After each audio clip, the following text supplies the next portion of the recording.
Namaskaram, Deepak. Wonderful to be talking to you. This almost, I don't know if it's 3 years since we met and spoke 2.5 years, That's I right. think. Wonderful. It's always a privilege, always an honor. Please tell me, you're the doctor, you're the boss here. No, it's always a privilege to be in your presence, and I'm looking at your initiative for a conscious planet, and you can count on any support from me and from the Chopra Foundation. Our goal has always been to reach a critical mass for a more peaceful, just, sustainable, healthier, and joyful world. And obviously, we can't do that unless we take care of our own ecology, which is inseparable from the ecology of the world. It is, but because I'm a horribly pragmatic person It's true, you're pragmatic. I'm just looking at, right now when because I would definitely not approach ecology as something separate from myself in my life, in my experience, nor with people around me. But in the larger world, I think because the situation is so dire, because the biodiversity is collapsing the way it is collapsing, if we want next few generations to see, what I see is, I don't believe the planet is in any kind of danger or anything, that's all our imagination. But human life will suffer immensely in the next 3-4 generations if we don't make the corrections. Even if you make the corrections, for all you know, you may be only postponing the suffering. Maybe you don't want to give it to your children and grandchildren, but you don't mind 5 generations later they're getting it. We don't know, that's not in our hands. Our plan is at least for the next generation, we must leave a better space than the way we have made it right now. In that context, what I saw was, I've been looking at these various, data from United Nations, from various universities and everything. What I see is, this is all PhD stuff. On the ground, if you really ask people, if they have water shortage today in Chennai, they know there is water shortage. But they don't think that's an ecological problem, they think that's a political problem. They think it's a social and political problem, they don't think it's an ecological problem. So in that context, people are aware to some extent, there is water shortage, there is this, that, there is pollution in the city. If you give them enough water and give clean air in the city, they don't care a damn, the entire world is burning up, they don't care a damn, that's where people are. So in my opinion, tell me if I'm wrong, I believe only 1 to 2% of the population is reasonably conscious about what's happening in terms of the damage we are causing to the world. Rest of the people either don't know or don't care.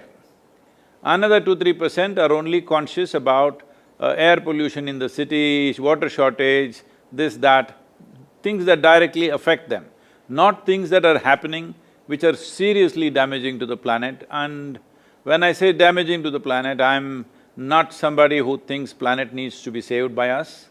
If we just sleep for 25 years, everything will be back to normal, okay? That's all it is. So, not in that context, but as a fundamental responsibility to at least leave everything as it was given to us when we were born, how it was, at least to that level of ecological cleanliness, we must bring that much biodiversity we must put back, because particularly the maximum damage has happened in the last 50 years in terms of loss of biodiversity. 70% of the vertebrate population is gone in last 50 years, which is crazy. And 1 in 5 of the species which are on the planet right now are under some kind of threat. So with all this happening, I thought taking the world in segments of latitudes like equatorial climate, tropical climate, subtropical and temperate like this, all the nations which are in that band of latitude, at least 60% of the population should know what are the 5 things that must happen in our country. What are the 2 to 3 things that should never happen in our country? I'm saying everybody who's walking on the street should be conscious of it. Only when that happens, because nearly 90% of the nations are in some way democratic in their own style of democracy, they're in some way democratic. Democratic process means today about 5.26 billion people have franchise, that means they can elect their governments. Among these 5.26, my aim is at least 3 billion people. If you can make them conscious, what are the 5 things that must happen in their nation? If they see anywhere on the street, they must know this is not happening. What are the things that should never happen in their country? They must know this. That means it'll become an election issue. So I am looking at all the top 3 political parties in all the nations in the world. We want to approach them and make sure…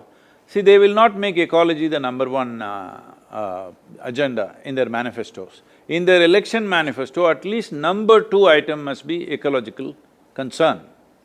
So only when this happens, budgets will get invested, government machinery will be behind it. Without this, what I do, what you do, what somebody else does, is all patchwork for a massive issue. Because unless it happens globally, ecological regeneration doesn't happen in local bits and pieces, it needs to happen at a much larger scale. That will only happen when governments invest their budgets. No government, democratically elected governments are unwilling or hesitant to invest in ecological concerns, mainly because these kind of things will yield results only in 15 to 20 or 25 years, long-term investment. But their lifetime is only 4 to 6 years. So they are only thinking what they can do within those 4 to 6 years. Nobody is willing to invest in something long-term unless a majority of the population stands strongly behind that and says, this is what we want. If that comes from the people only, it will become part of the policy. Once it is policy, there will be budgets and there will be government machinery. That is when real things happen. Otherwise, organizations and foundations can do as much as they want, but I'm not saying it's useless, it is very, very nominal, it's not really phenomenal. If something phenomenal has to happen, I feel in the next 3 to 4 years, it must come into the policy of every nation. At least if economy is number 1 item, number 2 item must be ecology. Sadhguru, as you said, you're a practical man, you're a pragmatist, and this is the most practical thing I've heard with reference to ecological sustainability. So count my support, count the support of our foundation and our network. We are happy to serve in any way. You did mention the PhDs, but even the PhDs are wrong because they're not seeing the issue which is directly at hand, which is our health is directly connected to ecology and the health of future generations. Now we know a lot about what is called epigenetics and how gene modification occurs as a result of environmental damage. Even the COVID-19 mutation is a result of damage to the ecology. So as we can see right now, it's becoming obvious, by the way, that as we have been sequestered in our homes, the ecology is repairing itself. The birds are singing, the fish are returning to their dead lakes. Even the canals of Venice are seeing fish. You can see the stars at night in polluted cities, and it's also becoming obvious that an oil-free economy is possible. We are seeing that when the price of petroleum goes down to less than 0, you know something is happening. So the COVID-19 is a message from the planet. Human beings, unless you fix yourselves, you're in danger. As you said, the planet will take care of itself. Every ecological expert that I have spoken to says that if humans disappeared from the planet, life would flourish on this planet in 5 years. If insects and bacteria and viruses disappeared from this planet, life would stop in 5 years. Life will end. Life will completely end. If the worms… So our health, our economy, social unrest, social justice, economic justice, economy, peace, conflict resolution are directly linked to what you're saying. If we don't do it, we are doomed. No, the greatest conflict that is happening right now is what we call as our economic engine, which is… That's right. Which is a bulldozer engine, which is bulldozing everything. And if you really look at it, I've been talking to lots of business groups and other things. I've been just reminding them, see, this is not just blaming any one person, all of us, every one of us. The way we've been driving, we are drivers without steering wheel in our hands. We don't know where we're going. We simply throttle on, no steering. We don't know where we're going, we're just going. It takes a microorganism for you to stop. You don't have brakes. You don't have brakes, you don't have steering wheel, you're just driving. Does anybody know where are we planning to go as humanity, as economy, as nations? What are we trying to do? There's really no plan, we're only hand to mouth. We did all this science, technology, everything, thinking we will live long-term well-being. But we are still living hand to mouth. Every day, stock market will tell whether we will survive or not survive. It's like a barometer going up and down every day, creating anxiety for thousands of people all over the world. So, in many ways, this is a reminder, yes, but the important thing is, see, this virus right now, because of so much communication, television, internet, everything, virus has become larger than life. Otherwise, many times this could have happened in the past and nobody even noticed. It happened, some people got fever, some people died, some people went on, and life went on this planet, it could have happened 1,000 times. But now because of communication, we are seeing an enlarged version of the virus which is coming like a wrecking ball towards us with thorns in it. So, it is looking like hugely magnified. I am not trying to belittle the danger attached to it. Already, unfortunately, more than 400,000 people are estimated to have died, and many others are in hospitals, at risk. I am not trying to say it is nothing, but it is mainly because one thing is concentration of human populations, another thing is our ability to move from any place to any place. Within a day, I can be in United States or another place. So, whatever happened in Wuhan, within probably weeks, it's all over the place.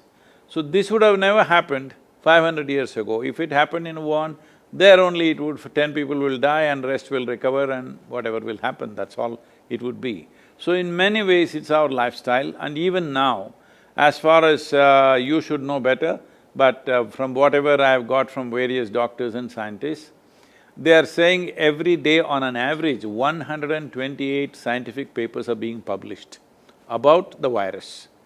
About a microorganism, 128 papers per day for last 2 months it's happening. That means we are breaking the microorganism's characteristics into that many parts and studying it in so many little parts. That means actually we know nothing about it. The only way we have done some successful control of this is by controlling human behavior. We've done nothing about the virus. Fanciful talk about vaccine is happening, but if we come up with a good treatment protocol, that itself is a miracle. If we have a good treatment protocol, if I get the virus, I will not die, I can recover with a few days of treatment. If that much assurance comes, people will go about doing their business. Right now, we are talking about how to completely eliminate the virus, do this, do that. I don't think so, we should eliminate the virus because what benefits it has within itself, we're yet to realize. We're only seeing that it's uprooting some lives. Yes, it is tragic for those who have lost their loved ones and those who have lost their lives, it's not a joke. But we don't know what it is hiding within its process, because as you know, and almost every other medical personnel, and today because of internet almost everybody knows, a large part of us is virus, bacteria, microorganisms, a large part of us. There is more of them than us. Compared to the cells which have multiplied from our parentage and the number of viruses and bacteria and microorganisms we have is much more. So, they are living with us, they are us in many ways. You cannot say there is something that is me and there is something that is microorganism, it's all mixed up. So without them we cannot exist, but without us they can exist. So, what great things they will do for us, we don't know. There is some research telling us that 100 million years ago, this whole human placenta came mainly because of a virus infection.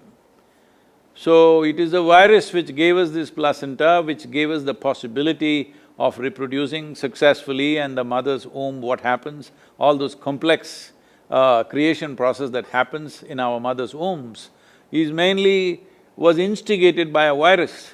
So we don't know what this virus will bring, maybe we'll grow horns or a tail or wings, I don't know what. Let's see, you must tell me, you're the doctor. Well, our current science, as you said, first of all, you said something very important. The virus is a very small bit of genetic information. That's what it is. It's a very small bit of genetic information which has now devastated everything from economy to health to politics to international relationships, etc. This little bit of genetic information has devastated the world. And you also said some of this alarm may be exaggerated because of the way, we communicate, and it's so easy now to get the information. Some of the television channels in India, the virus is coming like this, like a wrecker ball at you. That's right. That's right. But here's the advantage of this. Just because we can communicate, and we're doing so right now, we actually, through technology, are rewiring the global brain, the planetary brain, through technology. And this communication is very important, and these actions are very important, because without this conversation, we would only be in a panic mode. But with this conversation, we are seeing possible solutions, and you're offering a very practical solution. Here's the important thing to remember when we go for practical solutions is, even as we take the practical solutions, we have to see the direct connection between the genetic information in our body, and again, you used another word, maximum diversity of genetic information. The genetic information in our body, 99% is actually bacterial and microorganisms. 99%, maybe 95%. You're making me feel like a virus, huh? Well, we are, you, Sadhguru, you and I are the awakening of bacterial and virus consciousness. One day, the viruses and bacteria said, let's use this organism, Homo sapiens, as our host, and then we can survive. So we are actually the host for the genetic diversity of the planet. We are the host. If we ruin it, we ruin ourselves, because we depend on this genetic entanglement of genetic information. All life on this planet, not just human life, plant life, animal life, all life. You said in the mother's womb, we were shaped by these microorganisms, but actually as we journeyed out into the world, we absorbed everything. In fact, these days when people do smart obstetricians, when they do cesarean section, they actually take all the secretions of the mother and they put them on the baby's body. They put them in the mouth, in the nose, so that the baby can inhale these microorganisms, can smell it, can swallow it, and be covered by it, because our lungs and our intestine, our entire body depends on them. So is that being done as a standard practice? Say that? Is that being done as a standard medical practice? Among the smart obstetricians, yes. Oh. Right now, they are recognizing that in urban cities, 30% of the microbiome has disappeared. Mm-hmm. So if somebody lives in New York City or Chicago or Delhi, for that matter, 30% of their microbial genetic information has disappeared. And it is disappearing, and this is directly linked to chronic diseases like diabetes, heart disease, hypertension, strokes, indirectly to cancer, autoimmune illness, and propensity to premature aging, and all kinds of human problems. 90% of chronic illness is dysbiosis, which means dysfunctional biodiversity of genetic information in our body. And the people who are getting sick, by the way, the people who are even now, young people who are getting sick, they have what are called acute inflammatory storms in the body. So inflammation goes out of control in the body because they are panicking. they're panicking, they're stressed, they're agitated, they're worried about money, they're worried about their jobs. The death and morbidity, and we have published on this, I'm happy to send you papers, the mortality and morbidity of this virus is directly linked to stress, panic, sympathetic overdrive, and agitated minds. And that's why we need more than just a simple, simplistic vaccine solution. Because if we have a vaccine, a year from now there'll be another mutation. The vaccine doesn't do anything. It doesn't look at the problem. Very clearly demonstrated in India that of all the cases we have, over 60% of the cases and over 80% of the deaths are only in 5 cities. There you are. In the villages where we are here, not a single case in all these villages around us. But only in Chennai, Mumbai, Ahmedabad, Delhi and one more city, what? Lucknow? Bangalore? Bangalore not much. Bangalore they've controlled well because of door-to-door management. I think it's obvious now with this that, ecology is the main issue of our times. The air is our breath. The oceans and waters and the rivers are our circulation. The earth is recycling as our body. Even the atoms in our body were forged in the crucible of stars. So, you have a personal body, you have an extended body, they're both yours. The planet is your body. It's recycling as the ecology and the genetic information and the micro diversity of these organisms, and we're not looking at that. We're looking only at vaccine. There is something little more basic than this genetic information. Even pre that is the elemental stuff in the world. So the entire yogic system, the basis of yogic system is called Bhuta Shuddhi. That is taking charge of the 5 elements of air, water, earth, fire and space. So these Panchabhutas are 5 elements, taking charge of that is the entire yogic system. It's funny because today I had asked everybody to, our traveling group, which is normally referred to as Ishangas, who go out and teach and spread the thing, they're all here now for last 2 months. So I told them to do sadhana, their morning sadhana outdoors. They were all doing outdoor in front of the Adiyogi statue. But in the last few days, the monsoon winds have picked up, it's very heavy here. Like it'll touch 50 kilometers per hour, sometimes up to 70 kilometers per hour in gusts. And also mildly raining, anytime it will rain. We're very close to the mountains. So by today morning I went to see how are they doing their sadhana in this wind and rain, but only a small number were there. I asked, what happened? They said too much wind. So I put them up now that from tomorrow I'm praying to the rain gods that every day morning 5 to 8 it must rain and all of you must be doing your sadhana in the rain. It's very important. This is not a boot camp to harass you or something, because if you distance yourself from the elements, you're gone.